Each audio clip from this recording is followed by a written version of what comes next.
Pertama-tama, sebelum saya memulai presentasi, perkenalkan nama saya Hana Marsyanawi Huta Barat dengan NIM 22241023. Dan ini adalah tugas analisa karya tenun di Indonesia.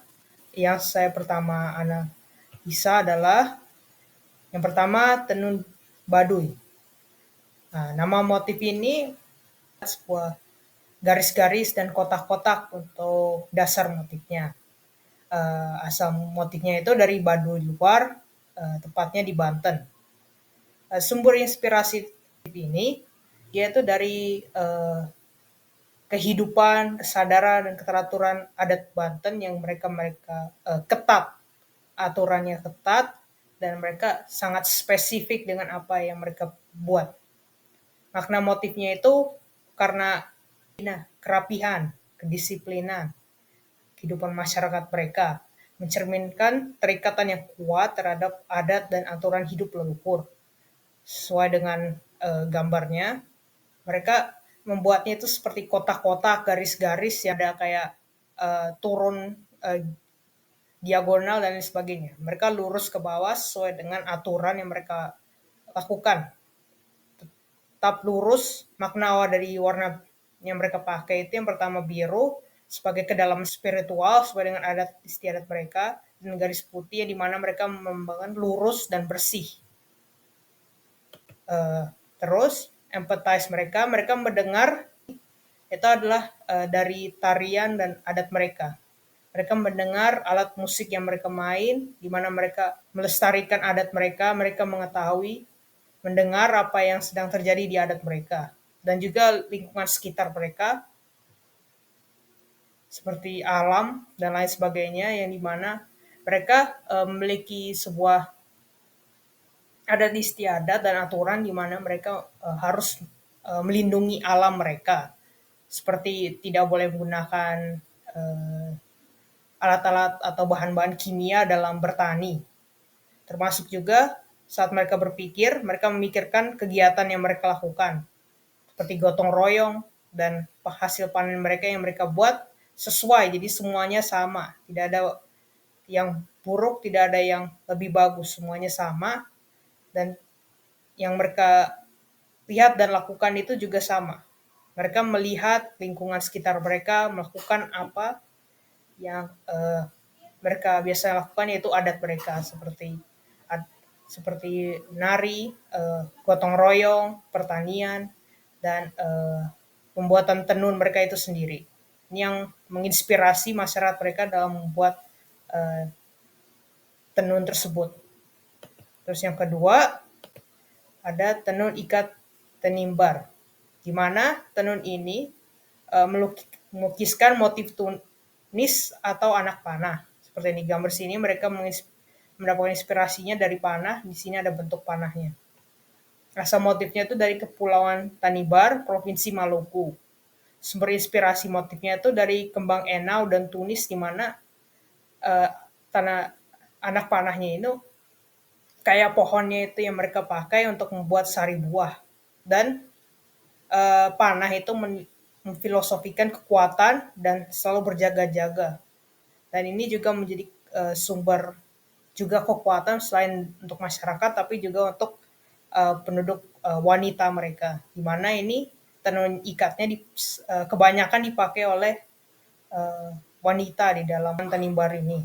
Jadi makna warnanya itu dia mewarnakan kealaman mereka, di mana biru itu ketenangan laut mereka, putih itu sebagai simbol kesucian dan mental yang bersih, dan kuning kemasan sebagai lambang kehormatan dan harga diri wanita Maluku, sesuai dengan apa yang mereka ingin representasi dari tenun ikat tersebut.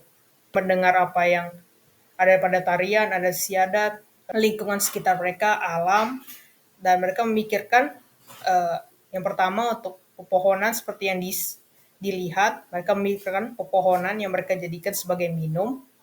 Terus mereka juga memikirkan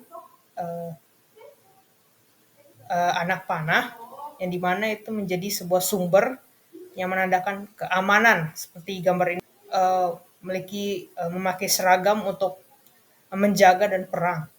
Dan mereka lakukan itu seperti pertanian, diskusi penduduk, dan lain sebagainya. Dan yang mereka juga lihat itu, mereka melihat penduduk wanita mereka, yaitu sebagai apa yang representasikan dan siapa yang selalu memakainya. Lalu yang berikutnya ada tenun Donggala. Tenun Donggala ini itu terinspirasi dari bunga ini, yaitu bunga anyelir. Nama motif ini namanya bunga sabe bunga anyelir. Asal motifnya dari Donggala, Sulawesi Tengah. Makna motifnya itu memesankan apa yang bunga ini pesankan, yaitu kelembutan dan cinta, di mana konteks adat mereka mengharapkan kedamaian dalam komunitas mereka. Makna warna, mereka memakai warna merah yang melambangkan warna-warna yang berani atau gelap, dan putih melambangkan kenangan. Biasanya mereka nggak harus memakai warna merah. Saya mendapat yang bermotif bunga nyelir itu mereka memakai warna merah, tetapi sesungguhnya mereka bisa memakai warna gelap seperti biru, hitam, ungu, dan lain sebagainya. Inspirasi yang mereka dapat itu dari kegiatan yang mereka lakukan, yaitu tradisi mereka, di mana mereka sangat mencintai tradisi mereka dan mereka sangat mencintai gotong royong mereka. Mereka mendengar diskusi gotong royong mereka, kegiatan adat istiadat, lingkungan sekitar mereka yang itu di samping pantai, dan tarian-tarian dan alat musik yang mereka pakai. Mereka melakukan itu berbagai jenis kegiatan gotong royong dan kebersamaan, seperti yang pertama menjelaskan, mereka melakukan perdamaian dan keharmonisan komunitas masyarakat mereka. Seperti yang mereka mikirkan juga, karena mereka memikirkan ada wisata, jadi mereka ingin menyampaikan bahwa mereka itu harmoni dan lain sebagainya. Dan juga mereka memikirkan hasil panen mereka, di mana mereka buatnya dengan hasil kerja sama dan gotong royong mereka.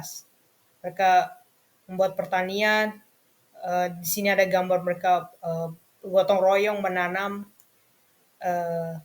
dan sebagainya, kegiatan perlombaan membuat tenun itu sendiri, kegiatan bertenun, adat istiadat mereka, dan lain sebagainya. Dan ini adalah inspirasi mereka, yaitu bunga anyelir yang merepresentasikan kelembutan, cinta, dan penghormatan itu.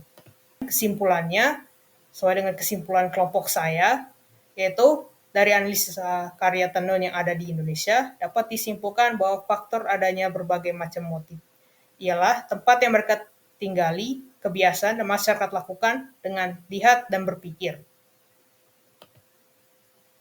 Nah, lanjut ke yang bagian kedua, yaitu menjawab 5 pertanyaan.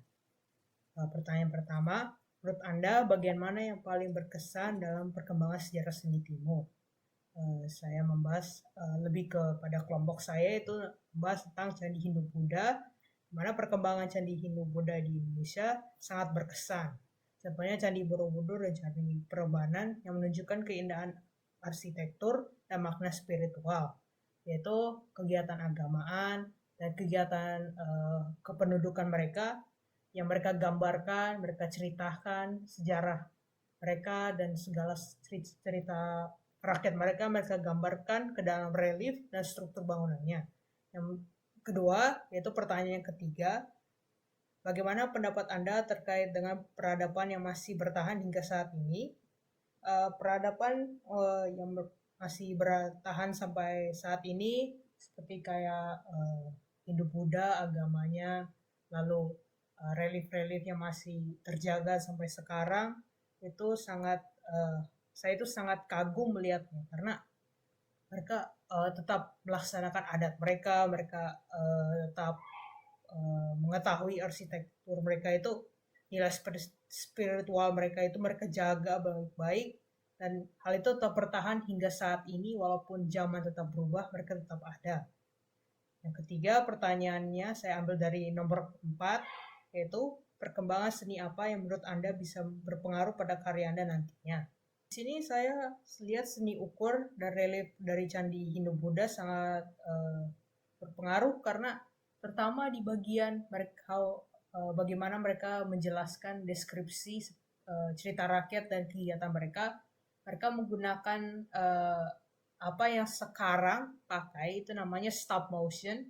Di mereka mereka menggambarkan foto, tapi karena mereka belum punya foto, mereka menggambarkan pergerakan mereka seharusnya seperti apa, mengikuti arah jarum jam. Itu saya sangat menarik dan saya terinspirasi untuk membuat karya seperti itu nantinya setelah saya memahami bagaimana cara membuat animasi dan lain sebagainya. Nah, saya ambil dari nomor 5. Dari materi kelompok yang pernah Anda bahas, bagaimana yang paling menarik menurut Anda?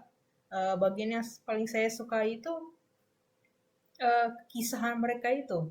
Kayak contohnya di Candi Prambanan, selain arsitekturnya, ada kisah Ramayana dan kisah-kisah lainnya itu. Sesuai dengan yang saya bahas di pertanyaan-pertanyaan sebelumnya, saya suka, saya anggap itu menarik. uh, Bagaimana mereka menggerakkannya sama seperti bagaimana mereka mengukir gerakan-gerakan ini mengikuti arah jarum jam di mana mereka mengikuti ceritanya.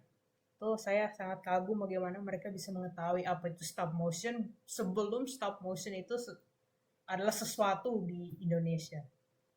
Ya, dan yang terakhir nomor kelima, saya ambil dari nomor 6, yaitu menurut Anda mengapa Anda perlu belajar mengenai sejarah seni timur? Yang pertama karena sejarah seni timur Indonesia kan termasuk. Jadi kita harus tetap mempelajarinya karena itu adalah jati diri bangsa kita. Kita harus menghargai dan melestarikan karya-karya ini yang dilakukan orang-orang sekarang tentang budaya mereka. Mereka tetap menghargainya, melestarinya, tetap melakukannya walaupun zaman berubah dan teknologi berkembang.